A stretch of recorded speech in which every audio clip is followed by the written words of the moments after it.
요한복음 14장 25절로 31절.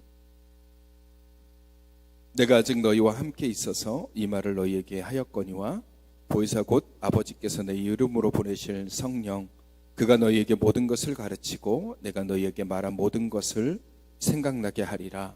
평안을 너희에게 끼치노니 곧 나의 평안을 너희에게 주노라. 내가 너희에게 주는 것은 세상이 주는 것과 같지 아니하리라. 너희는 마음에 근심하지 말고 두려워하지도 말라. 내가 갔다가 너희에게 온다 하는 말을 너희가 들었나니 나를 사랑하였더라면 내가 아버지께로 감을 기뻐하였으리라. 아버지는 나보다 크심이라.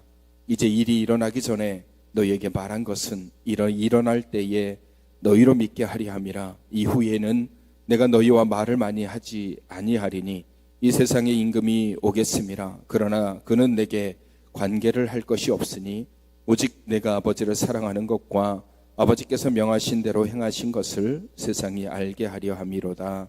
일어나라 여기서 떠나자 하시니라. 아멘. 우리 이 시간에는 우리 지난주죠. 우리 청년부가 수련회를 마쳤는데 지난주에는 우리 발표를 못했고 이 시간에 우리 청년부들이 수련회를 다녀와서 발표회를 가지도록 하겠습니다. 우리 청년부들 앞으로 나와주세요.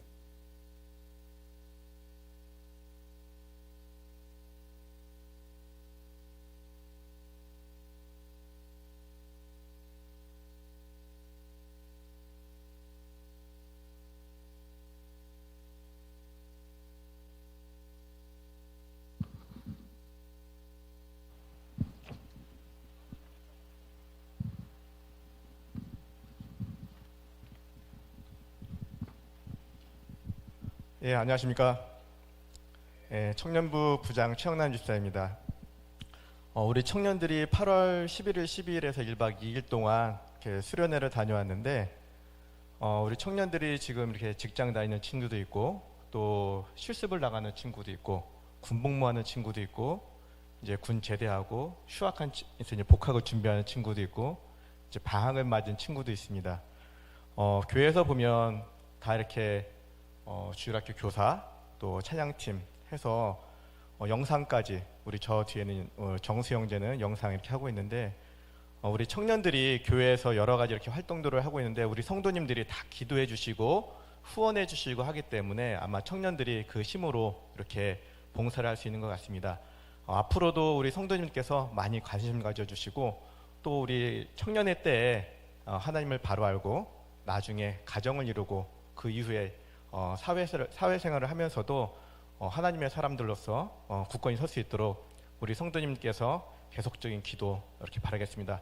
아울러서 수련회를 하면서 우리 심재철 집사님하고 우리 황성경 집사님이 고생하셨고 또 비가 오는데도 불구하고 이렇게 음식으로 이렇게 후원해 주시고 함께 해주신 우리 장로님하고 권사님께도 감사를 드립니다. 이외에도 아마 이렇게 우리 청년들 위해서 알게 모르게 많이 이렇게 후원해 주시는 걸 알고 있어요. 모두 감사드리고 우리 청년들이 수련회를 통해서 이렇게 함께 했었던 부분들을 나눌 건데 요 이후는 우리 선생님들과 우리 청년들에게 맡기고 저는 들어가겠습니다. 감사합니다.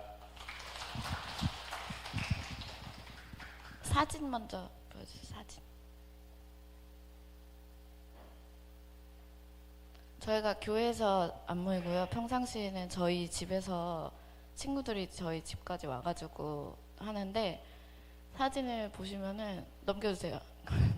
거의 노는 사진들밖에 없어요. 근데 공부하는 사진을 하나도 안 찍었더라고요. 공부를 열심히 해가지고 다들 놀고 게임하는 사진밖에 없는데 넘겨주세요. 네. 이거는 이제 영종도 갔을 때 같이 사진 찍었던 거고 넘겨주세요. 그리고 이거는 같이 학생부랑 연극 보러 갔을 때 서울식물원 가서 놀았고 또 저희 엄마 집에서 정수 생일 파티를 했어요. 그래서 가끔 이제 마성에서도 모이고 저희 집에서도 모이고 이렇게 하고요. 넘겨주시고 그리고 공부한 사진이 하나도 없는데 벌써 책을 3권을 하고 있어요. 그래서 열심히 아이들이 이제 하나님의 말씀을 배우고 있다 이렇게 보시면 되고 넘겨주시고 그리고 이제 코로나 때문에 그리고 이제 학생들이 학기 중에는 너무 바빠가지고 오프라인으로 이제 못 모일 때는 온라인으로 이렇게 모여서 성경 통독을 하고 있어요. 그래서 벌써 신약을 거의 그래도 5분의 3 정도는 다 읽은 것 같아요. 그래서 열심히 다들 성경 통독을 하고 있고, 그리고 이거는 이제 저희 여름 수련회 갔을 때 저희 공부하는 사진이고, 넘겨주세요. 네, 넘겨주시고, 네, 계속 이거 네 넘겨주시면 돼요. 끝입니다. 네, 이렇게 저희 모임을 갖고 있는데 이제 저희가 교회에서 안 모여가지고 궁금하실까봐 이제 알려드린 거고요. 저희는 이제 지난주 금요일, 토요일 이틀간 예수님을 만난 사람들이라는 주제로 이제 짧게 미니 수련회를 했어요. 그래서 저희가 이틀 동안 예수님을 만난 니고데모하고 사마리아 여인 두 가지 본문을 공부했는데, 오늘은 이제 니고데모 이야기만 소개를 해드릴 거예요. 그래서 저희 친구들이 열심히 이제 배경도 공부하고 이렇게 본문 연구를 열심히 했어요. 그래서 그 내용을 들려드릴 텐데 부족하더라도 잘 들어주시면 감사하겠습니다. 네, 니고데모 이야기를 시작하기 전에 알아둬야 할 것이 있는데요. 바로 이스라엘 민족의 광야 생활입니다. 이 이야기는 출애굽으로 거슬러 올라갑니다. 민수기 1장 1절에 하나님께서 출애굽한 이스라엘 민족 수를 계수하라고 명령하시고요. 그때 당시에 이스라엘 민족 수는 몇 명이었을까요? 민수기 2장 32절 말씀에 따르면 60만 3,550명입니다. 근데 이것은 싸움에 나갈 수 있는 20살 이상의 장정들만 조사한 것으로서 싸움에 나가지 않은 아이들, 환자, 노인, 여성, 레이지파까지 계수하면 총 250만 명으로 추산됩니다. 다음은 여러분이 잘 알고 계시는 12명의 정탐꾼 이야기가 나옵니다. 알다시피 여호수아 갈렙 제외하고 10명의 정탐꾼들이 자기들 힘으로는 가나안 정복할 수 없다고 하고 이집트로 돌아가자고 말합니다. 이때 하나님께서 크게 진노하시면서 이스라엘 민족은 38년간의 광야 생활을 겪게 됩니다. 또 이들이 에돔 땅에 도착하였을 때 또 하나의 사건이 일어납니다. 당시 이스라엘 민족은 가나안으로 들어가기 위해서 에돔 땅으로 우회하고자 했는데 에돔 주민들이 자기들 땅을 통과하는 것을 거절했습니다. 에돔은 에서의 후손들의 땅이었고 형제의 민족이라고 생각했는데 거절당하자 이스라엘 백성들은 마음이 상하여서 다시 모세를 원망하기 시작했습니다. 그러자 하나님께서는 불뱀을 보내 이스라엘 백성들을 벌하였습니다. 이스라엘 백성들은 자신의 죄를 후회하면서 모세에게 요청해서 불뱀을 거두어 주도록 부탁했습니다. 모세가 기도하자 하나님께서 모세에게 청동으로 놋뱀을 만들어서 장대 위에 달고 그것을 보는 사람마다 살 것이라고 했습니다. 이것이 유명한 놋뱀 사건입니다. 저희는 상상해 보았습니다. 당시에는 긴급 재난 문자도 없었는데 어떻게 그 많은 인원에게 전달되었을까? 마이크랑 스피커도 없었을 텐데 말입니다. 놋뱀을 보면 살 것이라는 말이 앞에서부터 뒤로 전달해서 퍼져나왔겠죠? 그렇다면 250만 명이나 되는 인파 속에서 사람들이 저 멀리 이쑤시개, 면봉같이 보이는 놋뱀을 어떻게 봤을까요? 이미 몸이 연약해서 놋뱀 가까이 다가가지 못하는 노인이나 어린이는 어떻게 봤을까요?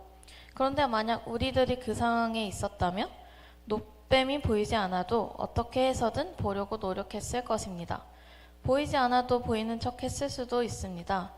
하나님께서 그들에게 주신 유일한 용서와 치유의 방법은 놋뱀을 보는 것밖에는 없었기 때문입니다. 예수님의 옷자락만 만져도 병이 나을 거라 믿었던 어떤 여인처럼 이쑤시개보다 작아 형체가 뭔지는 잘 모르지만 저 멀리 저것을 보면 무조건 산다는 믿음으로 놋뱀을 보았을 것입니다. 어떤 사람은 당장의 고통 앞에 놋뱀을 보는 것이 비이성적이라고 생각했을 수도 있습니다. 그러나 하나님의 말씀을 믿고 놋뱀을 본 사람은 무조건 살아났습니다. 이 이야기를 잘 기억해 주세요. 두 번째는 이스라엘의 역사입니다.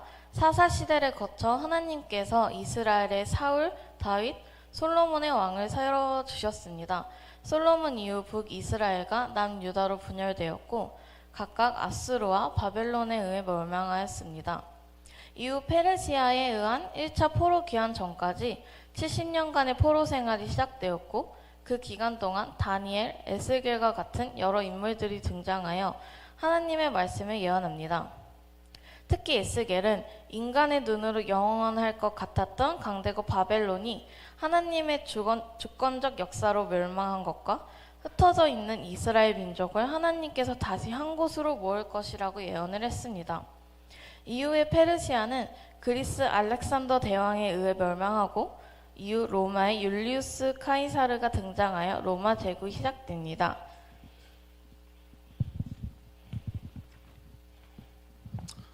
네, 그럼 본격적으로 니고데모 이야기를 들어가도록 하겠습니다. 저희가 배웠던 니고데모 이야기는 본문은 요한복음 3장부터 나옵니다. 하지만 전체적인 맥락을 보기 위해서 요한복음 2장을 잠깐 보도록 하겠습니다. 2장에 보면 유대인의 유월절이 가까운지라 예수께서 예루살렘으로 올라가셨더니 유월절이 예수께서 예루살렘에 계시니 많은 사람이 그의 행하시는 표적을 보고 그의 이름을 믿었으나 라고 나와 있습니다.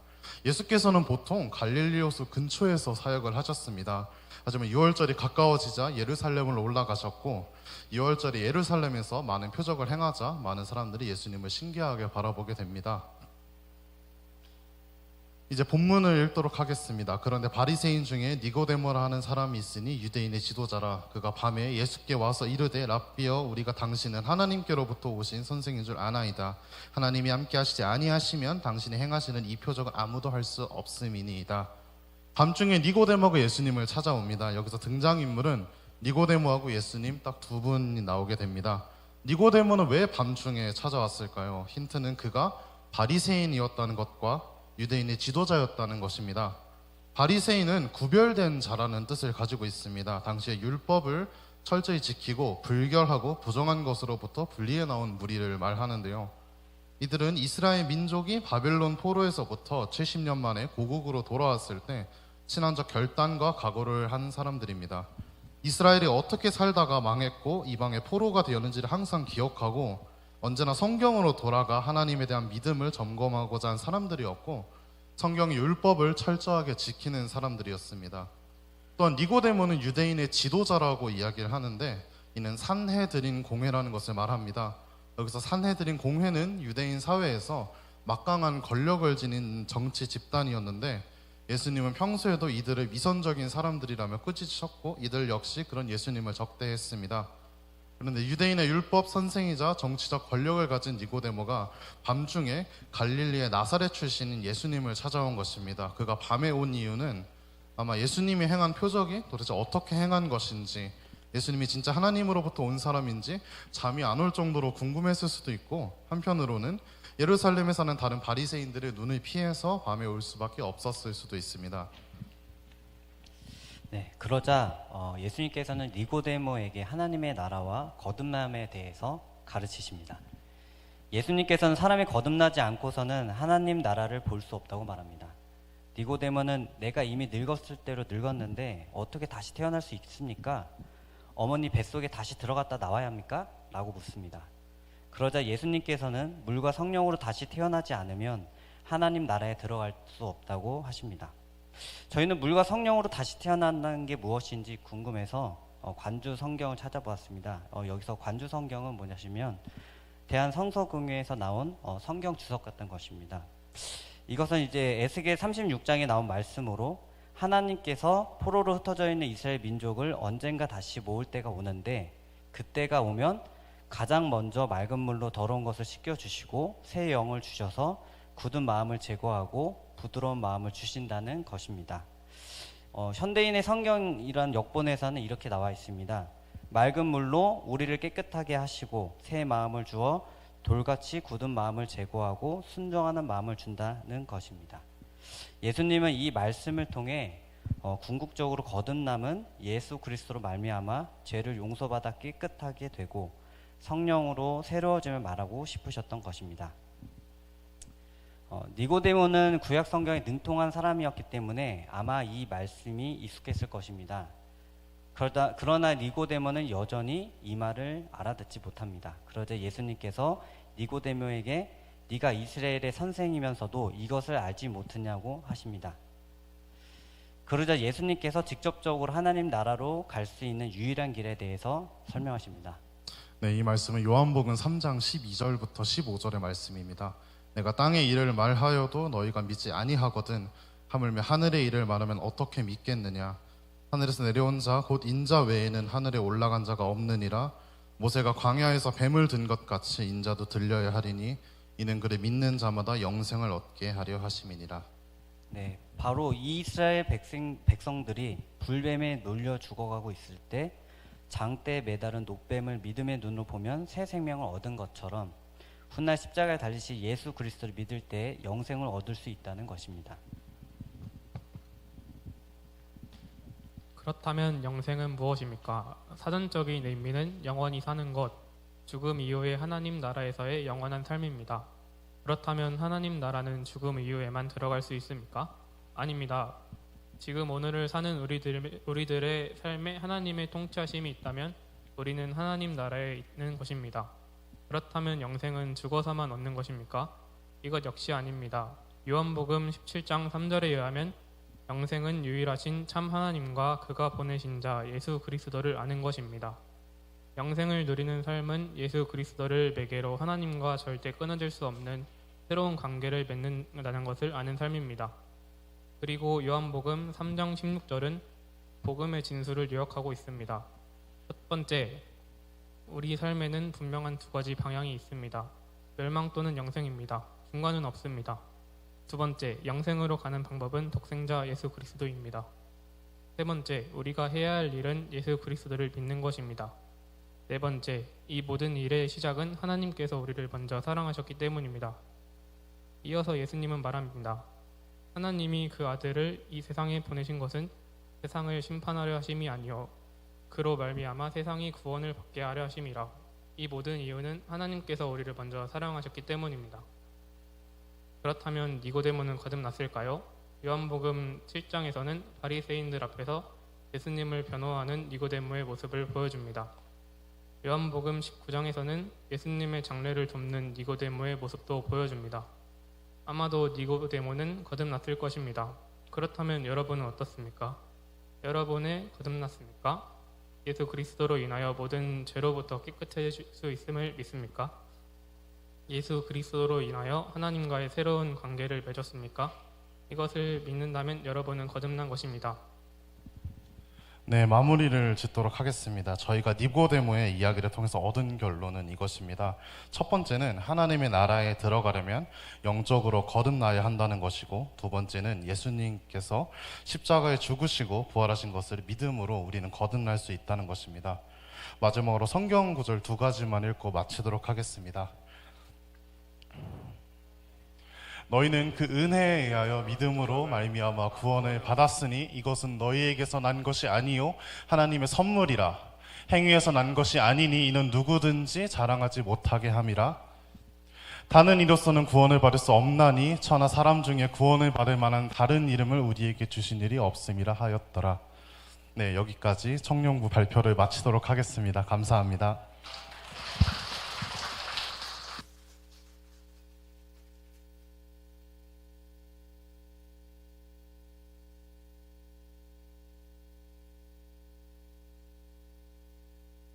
자, 우리 청년들이 어떻게 말씀을 나누고 어떻게 말씀을 보고 있는지를 우리가 들었습니다. 우리 청년들이 더 말씀을 귀하게 여기고 말씀을 깊이 묵상해서 우리 청년들이 더 귀하게 쓰임받는 우리 귀한 청년들이 될 수 있도록 기도해 주시고, 보시면 아시겠지만 우리 심재철 집사님과 황성경 집사님 두 분이 우리 청년들을 위해서 자기의 집을 오픈하고 또 다과도 이렇게 여러 가지 것들을 해서 양육하고 있습니다. 마치 어머니처럼.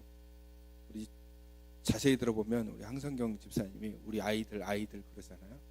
들어보면서 나이 차이 별로 안 날 텐데 아이들이라고 그러지. 마치 엄마처럼 그렇게 잘 케어를 하고 있습니다. 우리 청년들이 더 많이 늘어서 더 많은 케어와 정말 좋은 열매를 맺어가기를 소망하고 위에서 많이 기도해 주시면 감사하겠습니다. 이럴 줄 알았으면 니고데모 말씀을 준비할 걸 그랬어요. 오늘 말씀을 보면 원래 오늘 말씀은 제가 특별히 좀 길게 1시간짜리를 준비했는데 어쩔 수 없이 한 20분짜리로 축약해서 여러분들에게 전해드리도록 하겠습니다. 제가 요즘 들어서 늘 생각하는 것 중에 하나가 요즘의 시대의 사람들이 참 많이 아프다라는 생각을 가져봤습니다. 뭐 이상 기후로 인해서 여러 가지 어려움도 세계 곳곳에서 일어나잖아요. 하와이에서는 뭐 면적의 한 80% 이상이 불에 탔고 뭐 땅이 뭐 100도씨가 됐다 뭐 이런 식으로 굉장히 힘든 시기고, 또 국내적으로도 보면 경제적으로 어렵다라고 얘기하고, 또 요즘 얼마나 그 세상이 흉흉합니까? 뭐 폭력적인 일들이 굉장히 많이 생겨나요. 그러니까 좋은 뉴스들이, 우리를 위로하는 뉴스들이 막 소식들이 들려오는 게 아니라 막 되게 가슴을 쿵쾅쿵쾅 거리게 하는 그런 이야기들이 더 많이 들려오니까 참 그런 얘기들을 들으면 마음이 되게 안 좋아요. 그래서 그러면 이런 시대에 우리에게 뭐가 필요할까라는 생각을 해보다가 위로가 필요하겠구나라는 생각을 가지고 어떻게 하면 우리가 위로를 받을 수 있을까라는 생각을 해봤습니다. 우리가 갖는 환난들, 사실 우리는 사람들에게 위로를 많이 받습니다. 누군가가 와서 내가 아픈 거를 막 괜찮으세요? 뭐 이렇게 얘기를 해주는데, 사람의 위로는 한계가 있습니다. 사람이 아무리 위로를 잘해도 그거에는 한계가 있어요. 오은영 박사가 아무리 케어를 잘하고 해도 그분이 가지는 인간적인 한계가 있어요. 그분이 어떻게 사람들의 속마음을 다 알겠습니까? 그냥 여러 가지 연구를 통해서 파악을 하는 거죠.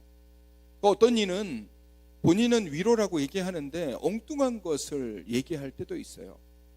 그렇게 보면은 사람의 위로는 다 한계가 있습니다. 그래서 오늘 제가 소개시켜드리는 말씀이, 예수 그리스도께서 보혜사 성령을 우리에게 보내주시겠다라고 약속을 하시고, 그리고 그 보혜사 성령을 통해서 우리에게 평안을 주시고 근심을 또 사라지게 하시면서, 가장 중요한 게 뭐냐면 보혜사 성령님이 우리 안에서 우리를 위로하시고 치유하시고 회복시켜 주신다라는 이 귀한 메시지를 오늘 우리에게 주시는 겁니다. 보혜사라는 단어, 이 보혜사라는 단어가 우리나라 한자로 되어 있는 단어인데, 보호할 보, 은혜해, 그리고 스승사예요. 그러니까 엄밀히 따지면 보호하고 은혜를 주는 스승, 이게 이제 보혜사인데, 사실은 이 보혜사라는 단어가 헬라어로는 파라클레토스라는 단어를 써요. 그러니까 파라클레토스, 생전 처음 들어보시는 말씀이죠. 이 파라클레토스를 두 가지로 딱 쪼개보면 앞에 파라랑 클레토스라는 단어로 쪼개질 수 있습니다. 이 파라라는 단어는 어떤 의미를 가지고 있냐면 옆에, 곁에, 혹은 나란히라는 뜻을 가지고 있어요. 그러면 클레토스라는 단어는 뭐냐? 그러니까 부름을 받은, 초대를 받은 이라는 뜻을 가지고 있습니다. 그래서 그거를 합쳐서 파라클레토스라는 단어를 어떻게 우리말로 해석할 수 있냐면, 옆에서 부름을 받은 이라고 그렇게 표현을 할 수 있습니다. 그러니까 그냥 단순히 보호하고 은혜를 주는 스승보다 훨씬 더 넓은 의미의 그런 말씀, 그 단어라고 얘기를 할 수 있습니다. 보혜사 성령은 말 그대로 우리의 옆에서 부름을 받으신 이다라고 말씀을 하고 계십니다. 왜 우리의 옆에서 부름을 받으셨겠습니까? 왜 우리와 나란히 계실까요?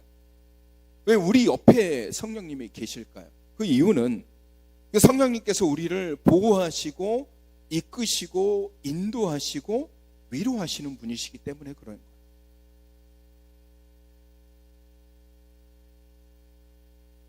우리가 가장 힘든 건 뭐냐면요, 우리의 상처, 우리의 환난, 우리의 어려움이 가장 힘든 게 뭐냐면요, 이걸 나 혼자 겪고 있다라고 생각하기 때문에. 이 나만 아파. 사실 대부분의 상처는요, 대부분 혼자 받아요.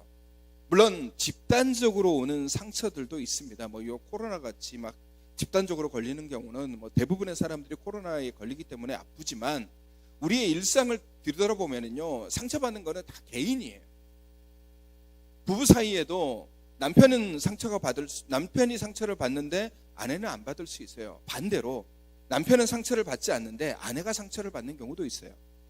여러분 생각해 보십시오. 남편이 직장에서 받는 스트레스들, 막 상사에게 한 소리 듣고 부하 직원이 말을 안 들어서 그것 때문에 받는 업무적인 스트레스, 동료들과 혹은 이웃과, 그러니까 그런 스트레스를 본인 혼자 끙끙거리면서 안고 가잖아요. 그거를 아내한테도 얘기하지 못하고, 그렇다고 해서 자기 자녀에게 야, 나 회사에서 이렇게 힘들었어 라고 얘기는 못 하잖아요. 그냥 본인이 혼자 그거를 짊어지고 가는 거예요. 그러니까 대체적으로 모든 사람들은 본인이 겪는 것들은 다 개인이에요. 개인이 혼자 상처받고 개인이 혼자 힘들어하는 거죠. 그래서 더 힘든 거예요. 그래서 더 힘든 거예요. 어떤 분이 그런 얘기를 한 적이 있었습니다. 이렇게 제가 강연을 좀 보는데 그분이 그런 얘기를 하는 거예요. 자기가 과학적인 것들을 막 들여다보니까 마음에 위안이 되는 게 뭐냐면 인류가 시간이 지나면 다 죽는데요. 태양도 사라지고 지구가 사라져서 다 죽는다는 거예요. 그게 자기에게는 마음의 위로가 된대요. 왜 위로가 되냐 물어보니 나만 죽으면 괜히 억울하고 힘든데 다 죽는데 나뿐만 아니라 모든 사람이 그냥 다 없어진대. 그러니까 마음의 위안이 된다라고 얘기를 하는 거예요. 사람들은 자기 혼자 아프면 더 힘들어요. 그래서 혼자라는 사실에 더 아파하고 더 힘들어해요. 근데 오늘 파라클레토스라는 이 단어는 어떤 의미입니까? 옆에 계신 거예요. 옆에 계신 거예요. 내 옆에 나와 나란히 나와 함께, 더 자세히 얘기하면 우리 안에 임재되어 계시다라는 거예요. 그러니까 성령님이 어떤 분이냐? 성령님은 나랑 상관없는 분이야. 나랑 상관없이 살아가시는 분이고 가끔 내게 오셔서 내게 뭔가를 주시는 분이야. 이렇게 생각하시겠지만 오늘 우리 주님께서 말씀하시는 이 보혜사 곧 아버지께서 내 이름으로 보내실 이 성령님은 그런 분이 아닌 거예요. 내 안에 계셔서, 내 옆에 계셔서, 나 혼자만 상처받는 것 같고 나 혼자만 힘든 것 같고 내가 고통당할 때 아무도 나를 위로해 주거나 모르는 것 같아 라고 얘기하지만 보혜사 성령님은 내 곁에서 나와 함께 아파하고 계시는 분이세요. 나 혼자 맞는 것 같지만 성령님은 나랑 같이 맞고 계시는 거예요. 나 혼자 힘든 것 같지만 성령님은 내 힘듦을 알고 계시는 거예요. 그게 우리에게 위안이 되는 거예요. 오늘 말씀을 보시면은요, 이 말씀을 하시면서 27절에 평안을 너희에게 끼치노라 라고 얘기해요. 그러니까 끼치노라 라는 얘기는 뭐겠습니까? 우리에게 평안을 주노라라고 얘기하잖아요. 근데 이 우리에게 주시는 이 평안은 어떤 평안함이냐? 세상이 주는 평안함과는 다른 거예요. 세상이 얘기하는 요즘 힐링이라는 단어를 많이 쓰잖아요. 그래서 캠핑을 가서 불 피워지는 것을 보고서 마음의 평안함을 얻는다든지 쏟아지는 빗소리를 들으면서 마음의 평안, 이런 것들은 세상의 평안함이에요. 그러니까 세상이 주는 평안함은 그냥 단순하게 마음의 위안이에요. 그래, 이게 그냥 좋아, 이 소리가 좋아, 그것만 보도 좋아, 그냥 마음의 평안함인 거예요. 근데 오늘 주님께서 우리에게 말씀하시는 내가 너희에게 평안을 끼치노니 너희에게 주는 이 평안은 어떤 평안함이냐면요, 이 평안이라는 단어 속에는 어떤 말들이 포함되어져 있냐면 하나님과 함께 하심이에요. 하나님과 함께 하심, 하나님이 우리와 함께 하심, 이게 평안인 거예요. 예수 그리스도께서 우리에게 주시는 평안이 뭐냐면요, 그냥 너 괜찮니? 너 외로웠지? 다독거리고 이런 게 아니라 우리를 창조하시고 우리를 지으신 분이, 우리에게 길을 열어주시고 우리에게 힘을 주시는 분이 우리 안으로 들어오시는 거예요. 인카네이션이라는 말이 있어요. 우리 안으로 들어오시는 거예요. 죄 많고 악하고 부족한 우리 안으로 하나님께서 들어오시는 거예요. 나와 함께 울어주고 나와 함께 아파하고 나와 함께 힘들어 하시는 거예요. 사람들은 가끔 어떤 얘기를 하냐면, 왜 하나님은 내 기도를 응답하시지 않지? 하나님의 침묵에 대해서 불평을 가질 때가 있어요. 내가 이렇게 괴롭고 내가 이렇게 힘들고 내가 왜 이렇게 아파해서 주님 앞에 그렇게 부르짖을 때 왜 주님은 침묵하고 계십니까? 왜 아무 말씀도 안 하고 계세요? 근데 주님께서는 그때 뭐라고 말씀하시냐면, 나는 너와 함께 있고 있다. 내가 침묵한 것이 아니라 너와 함께 아파하고 있고, 네가 맞는 돌 나도 맞고 있고, 네가 받은 모욕 나도 받고 있고, 네가 받은 괴로움을 나도 받고 있다라고 그렇게 하나님께서 말씀하시는 거예요. 그러면 왜 우리를 깨닫지 못하느냐? 우리 안에 계시는 그 성령님을 우리가 보지를 못하는 거예요. 깨닫지를 못하는 거예요. 여러분, 성령님이 언제 우리에게 오셨습니까? 여러분, 성령님이 언제 우리 안에 계신다라고 생각하세요? 성령님이 언제 우리와 나란히 우리 곁에서 나와 함께 동행하신다라고 생각하세요? 지금? 내가 말씀을 들었으니까 그럼 그렇게 하시는구나. 성령님이 나랑 동행하시는구나. 지금? 아니에요. 우리가 예수 그리스도를 믿는 그 순간부터 성령님은 이미 우리 안에 계셔서 우리와 함께 동행하고 계십니다. 이미 우리와 함께 하시는 분이세요. 이미 우리 안에서 우리를 치유하고 우리를 위로하고 우리를 붙잡고 계시는 분이 우리 하나님이신 거예요. 근데 우리가 그것을 인정하지 못하거나 믿지 못하거나 바라보지 않는 거예요. 여러분, 성길이 막 나면은 눈에 뵈는 게 없다라고 얘기하죠.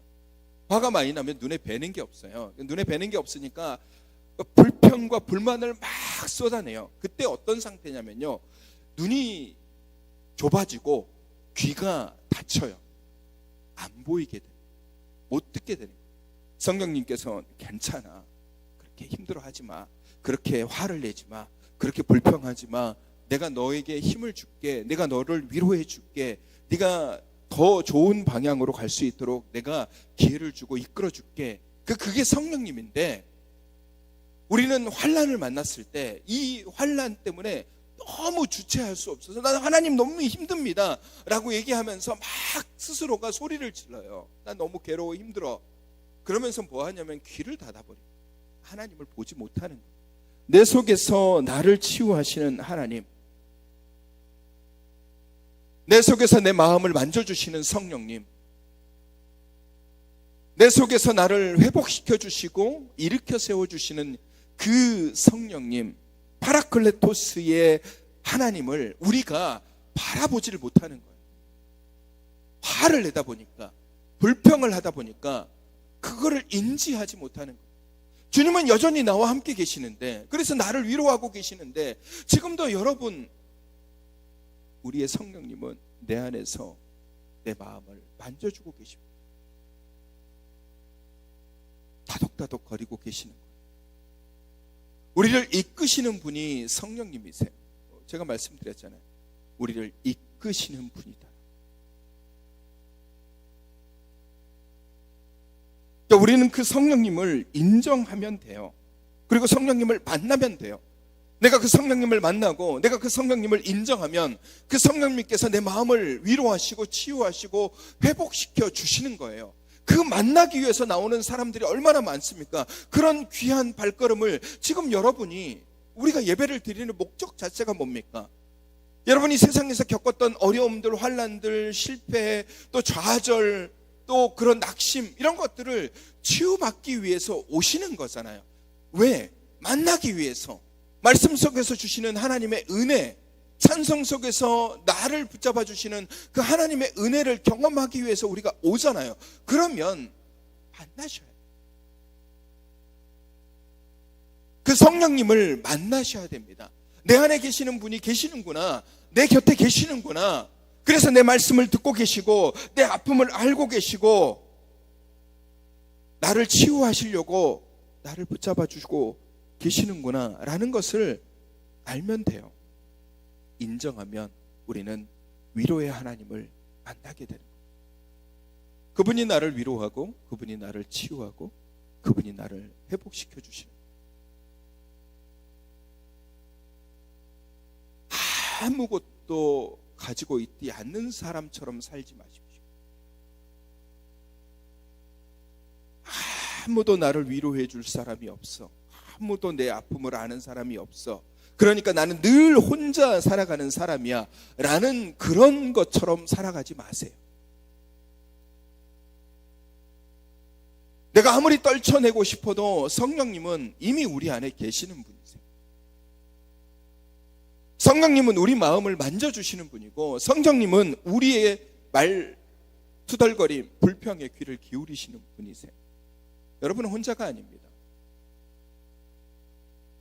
여러분 곁에는 성령님이 계시고, 여러분 마음속에 성령님이 계시고, 누구에게도 얘기하지 못하는 아픔들, 누구에게도 말하지 못하는 어려움들, 그리고 내가 걸어가야 될 수밖에 없는 그런 환난과 어려움이 있어요. 사망의 음침한 골짜기 같은 그런 길이 분명히 우리 앞에 있습니다. 주변에서 나를 공격할 수도 있고, 또 나를 모함할 수도 있고, 나를 때릴 수도 있고, 나를 힘들게 할 수도 있습니다. 그럴 때마다 우리는 귀를 닫으면 안 돼요. 그럴 때 뭘 해야 됩니까? 나를 위로하시고 나를 치유하시는 성령님을 붙잡아야 돼요. 성령님 하나님.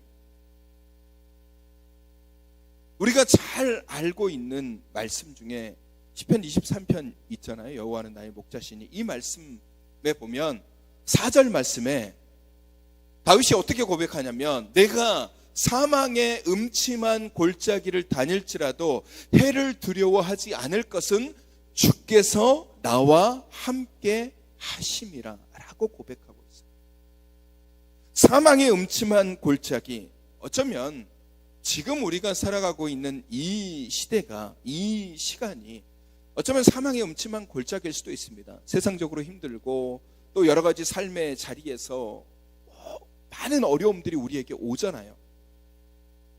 그러면 우리는 두려워하고, 우리는 무서워하고, 우리는 낙심하고, 힘들어하고, 그래서 불평하고 원망하잖아요. 여러분, 그때 우리에게 필요한 것은, 지금 이 자리에 성령님이 계신, 내 곁에 성령님이 계십니다. 눈을 들어서 그분을 보시면 돼요. 그분을 만나시면 됩니다. 인격적인 성령님을 만나시면 돼요. 성령님, 내가 성령님을 통해서 위로받기를 원합니다. 그냥 화만 내고, 그냥 불평하고, 그냥 원망하지 마시고, 내 안에서 나를 붙잡고 계시는, 나를 위로하고 계시는, 내게 힘을 주시는 그분을 만나십시오. 그러면 그분이 우리를 위로해 주시고, 치유해 주시고, 우리를 회복시켜 주실 것입니다. 저는 우리 사랑하는 우리 옹정교회 모든 믿음의 지체분들이, 또 상처 입고 아파하고 힘들어하는 우리 모든 분들이, 사람에게 상처받고 여러 가지 물질에 치이고 또 남들이 알아주지 못하는 어려움 속에서 괴로워하는 우리 모든 지체들이 우리 곁에서 우리의 마음을 만져주시고 위로하시고 치유하시는 우리 성령 하나님, 보혜사 성령, 우리에게 평안을 주시는, 나와 함께 하시는 그 놀라운 평안, 파라클레토스라고 말씀하시는, 내가 네 곁에서 너를 위해서 부름을 받은 그 성령, 그분이 늘 나와 함께 하신다, 나를 붙잡아주고 계신다라는 이것이 우리에게 큰 위로가 되고 치유가 되고 일어남이 되기를 소망합니다. 사랑하는 성도 여러분, 그 성령님을 더 만나시고 더 경험하시고 더 붙잡으시고 더 의지하시고 더 바라보십시오. 그러면 그분이 여러분을 위로하시고 치유하시고 회복시켜 주실 것입니다. 치유하는 역사, 회복되는 역사, 위로의 역사가 여러분의 삶에 충만하게 임하시기를 주님의 이름으로 축원합니다. 이 시간 우리 찬양 하나 할까요? 광야를 지나며.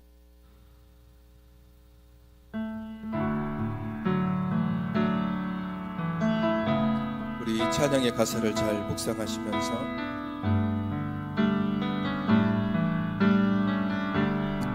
왜 나를 깊은 어둠 속에, 왜 나를 깊은 어둠 속에 홀로 두시는지, 어두운 밤은 왜 그리 길었는지, 나를 고독하게, 나를 낮아지게, 세상 어디도 기댈 곳이 없게 하셨네.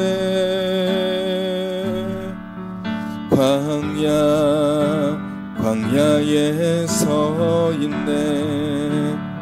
주님만이 내 도움이 되시니,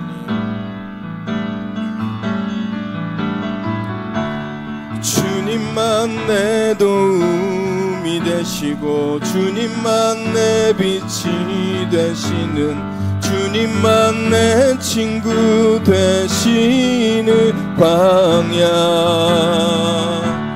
주님 손 놓고는 단 하루도 살 수 없는 곳,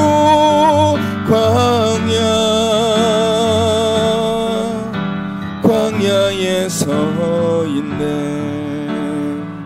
주께서 왜 나를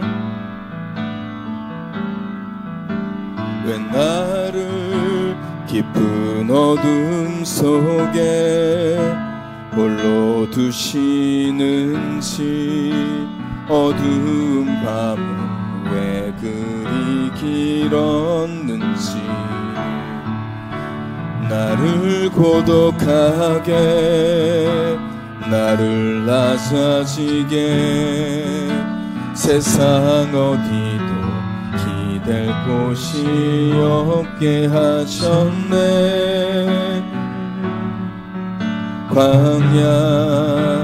광야에 서 있네. 주님만이 내 도움이 되시네.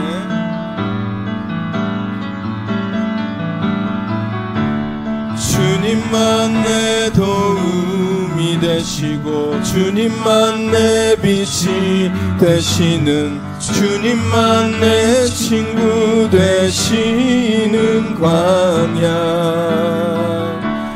주님 손 놓고는 단 하루도 살 수 없는 곳, 광야.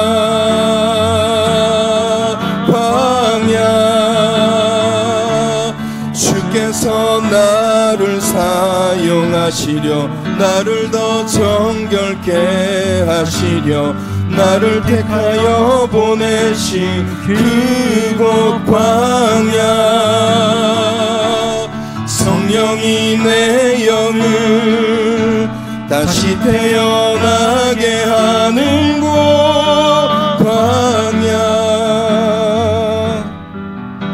광야에 서 있네.